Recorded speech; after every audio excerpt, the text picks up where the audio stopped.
क्या आप जानते हैं कि वैज्ञानिकों ने 25 दिसंबर 2021 में जेम्स वेब स्पेस टेलीस्कोप को लॉन्च किया था और माना जाता है कि ये टेलीस्कोप अब तक का सबसे बेहतरीन और ताकतवर टेलीस्कोप है, जो वैज्ञानिकों को अंतरिक्ष के बारे में वो सब भी बता सकता है जो उन्हें आज तक किसी अन्य टेलीस्कोप के जरिए नहीं पता चल सका। ये टेलीस्कोप धरती को नहीं बल्कि सूरज को ऑर्बिट करता है और माना जाता है कि ये अब तक का पहला ऐसा टेलीस्कोप है जो सबसे दूर के पॉइंट पर सूरज को ऑर्बिट करता है, जिसे सेकेंड लैग्रेंज पॉइंट या फिर L2 भी कहा जाता है। ये भी कहा जाता है कि जेम्स वेब टेलीस्कोप धरती से करीब 1 मिलियन मील की दूरी पर है। वैसे तो लॉन्च के 6 महीने तक इसे सूर्य के ऑर्बिट में सही तरह से वैज्ञानिकों द्वारा अलाइन किया जा रहा था, लेकिन आपको ये जानकर बहुत ही खुशी होगी कि इसी साल जुलाई 2022 में इस टेलीस्कोप से वैज्ञानिकों को पहली इमेज मिल गई है। और आपको ये जानकर बहुत हैरानी होगी कि इस इमेज में आप एक ही साथ बहुत सारी गैलेक्सीज को देख सकते हैं, बिल्कुल वैसे ही जैसे रात के आसमान में तारे नजर आते हैं। वैज्ञानिक अब ये चाहते हैं कि वो इस टेलीस्कोप के जरिए ये पता लगा सके कि किस तरह ब्लैक होल्स मैटर को अपने अंदर एब्जॉर्ब कर लेते हैं, साथ ही किस तरह तारों का जन्म होता है, किस तरह तारे मरते हैं और कैसे यूनिवर्स में कॉस्मिक डस्ट फैली हुई है। साथ ही जेम्स वेब स्पेस टेलीस्कोप के पहले जब हबल स्पेस टेलीस्कोप को लॉन्च किया गया था, तब कुछ ऐसे ऑब्जेक्ट्स भी थे जो इस हबल स्पेस टेलीस्कोप के लिए काफी दूर थे, इसलिए वो काफी फेंट और ब्लड नजर आते थे। लेकिन अब ऐसा माना जाता है कि इस जेम्स वेब स्पेस टेलीस्कोप की मदद से अब वैज्ञानिक उन ऑब्जेक्ट्स को भी बहुत ही क्लैरिटी और डिटेल्स के साथ देख सकेंगे जो हबल स्पेस टेलीस्कोप के जरिए काफी ब्लर नजर आते थे। लेकिन क्या आप जानते हैं कि जेम्स वेब स्पेस टेलीस्कोप को लॉन्च करने के पीछे जो वैज्ञानिकों का सबसे बड़ा मकसद था वो यही था कि वो समझना चाहते हैं कि यूनिवर्स अस्तित्व में कैसे आया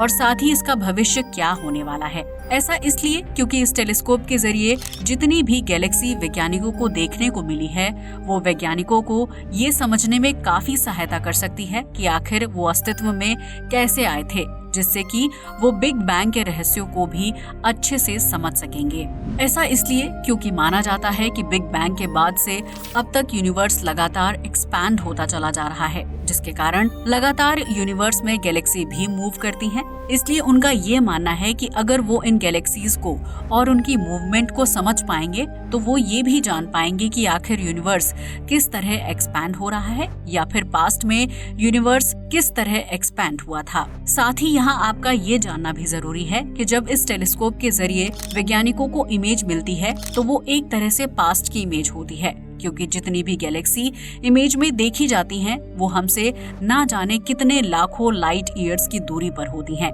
इतनी दूरी से जब लाइट हम तक पहुंचती है तो उसे ट्रैवल करने में भी कई लाखों वर्षों का समय लग जाता है। इसलिए यही कारण है कि वैज्ञानिक मानते हैं कि वो यूनिवर्स के शुरुआत को इन इमेज के जरिए समझ सकेंगे। हालांकि अब तक वैज्ञानिकों ने काफी कोशिश की है ये जानने के लिए कि आखिर यूनिवर्स एक्सपैंड कैसे हुआ था, लेकिन फिर भी अब तक वो इस विषय को पूरी तरह से नहीं समझ पाए हैं। साथ ही इस विषय पर जो सबसे बड़ा सवाल वैज्ञानिकों के सामने आता है, जिसका जवाब भी वो अब तक नहीं जान पाए हैं, वो ये है कि आखिर यूनिवर्स के एक्सपैंड होने का कारण क्या है। क्या आप जानते हैं कि जेम्स वेब स्पेस टेलीस्कोप वैज्ञानिकों को डार्क मैटर को समझने में भी काफी मदद कर सकता है, जो मैटर किसी भी तरह की लाइट को एब्जॉर्ब नहीं करता और ना ही वो किसी तरह की लाइट को रिफ्लेक्ट या एमिट करता है, उस तरह के मैटर को डार्क मैटर कहा जाता है। यानी कि वो मैटर जो एग्जिस्ट तो करता है पर नजर नहीं आता। कुछ एस्ट्रोफिजिसिस्ट का ये कहना है कि यूनिवर्स में कुछ ऐसी गैलेक्सीज भी हैं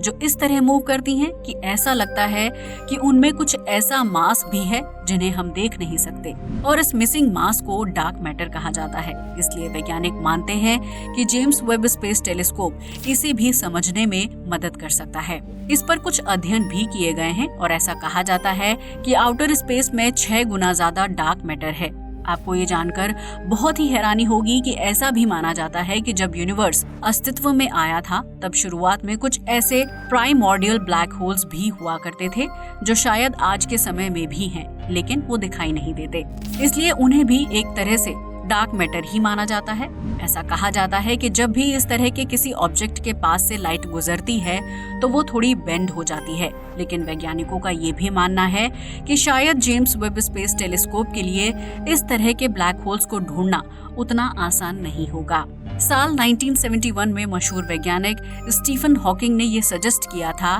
कि शायद इसी तरह के प्राइमोर्डियल ब्लैक होल्स के जरिए डार्क मैटर को समझा जा सकता है। माना जाता है कि साल 2034 में space agencies Lisa gravitational wave observatory को लॉन्च करेंगी, जो कि अंतरिक्ष में मौजूद मैसिव बॉडीज के मूवमेंट के कारण होने वाले छोटे से छोटे बदलाव को भी डिटेक्ट कर सकेंगी। और ये भी कहा जाता है कि फिर लीजा द्वारा इकट्ठा किया गया data James Webb space telescope तक पहुंचाया जाएगा, जिससे कि वो इस पर अच्छे से इन्वेस्टिगेट कर पाएगा। क्या आप जानते हैं कि वैज्ञानिक इस बात पर भी चर्चा करते हैं कि क्या जेम्स वेब स्पेस टेलीस्कोप के जरिए मल्टीवर्स थ्योरी को भी साबित किया जा सकता है या नहीं? स्टीफन हॉकिंग द्वारा पब्लिश किया गया आखिरी पेपर, जिसका टाइटल दिया गया था a smooth exit from eternal inflation, जिस पर 2018 में वैज्ञानिक काफी ज्यादा अटेंशन दे रहे थे। इसमें अर्ली यूनिवर्स के कॉस्मिक इन्फ्लेशन की बात की गई थी, जिसमें ये बताया गया है कि किस तरह बिग बैंग के दौरान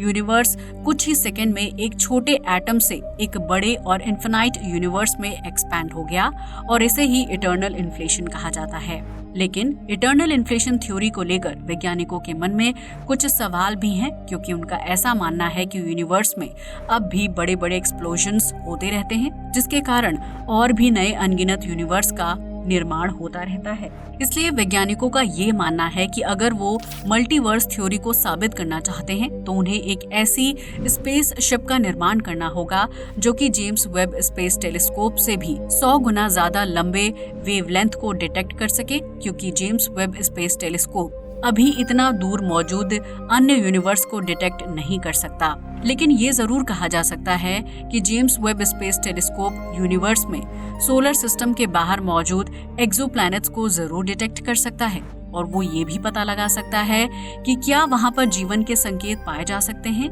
या नहीं। आज के समय में 5000 से भी ज्यादा एक्सोप्लैनेट्स की खोज की गई है, और साथ ही 2000 ग्रह ऐसे भी हैं जिन्हें अभी कंफर्म करना बाकी है। वैज्ञानिकों का ये मानना है कि उनमें से कुछ ऐसे ग्रह भी हैं जहाँ पर जीवन के संकेत मिलने की काफी ज्यादा संभावनाएं हैं। अगर जेम्स वेब स्पेस टेलीस्कोप ने ऐसे किसी भी ग्रह पर जीवन के संकेत खोज निकाले तो फिर ये भी वैज्ञानिकों के लिए एक बहुत ही बड़ी उपलब्धि होगी। लेकिन उनका ये भी कहना है कि ऐसा करने के लिए जेम्स वेब स्पेस टेलीस्कोप को ऐसे ग्रह ढूंढने होंगे जहां पर हैबिटेबल कंडीशंस पाए जा सके, और साथ ही क्लोरोफिल भी पाया जा सके, क्योंकि ये तो आप जानते ही हैं कि अगर किसी ग्रह पर हैबिटेबल कंडीशंस मौजूद हों तो वहां पर जीवन की भी संभावनाएं काफी ज्यादा होती हैं। साथ ही क्लोरोफिल भी जीवन के लिए काफी ज्यादा जरूरी है। क्लोरोफिल पौधों में मौजूद एक पिगमेंट होता है जिनसे पेड़ और पौधे को उनका हरा रंग मिलता है, और यही वो पिगमेंट होता है जो कि सूरज से आने वाली रोशनी को एब्जॉर्ब करता है, जिसके कारण पेड़ और पौधे अपना खाना बना पाते हैं। इसलिए अगर किसी ग्रह पर क्लोरोफिल पाया गया तो फिर इस बात की भी काफी ज्यादा संभावना हो जाएगी कि शायद फिर उस ग्रह पर पेड़ और पौधे भी अस्तित्व में होंगे, और अगर ऐसा है तो फिर वहां पर जीवन पाए जाने की संभावना सबसे ज्यादा हो जाएगी।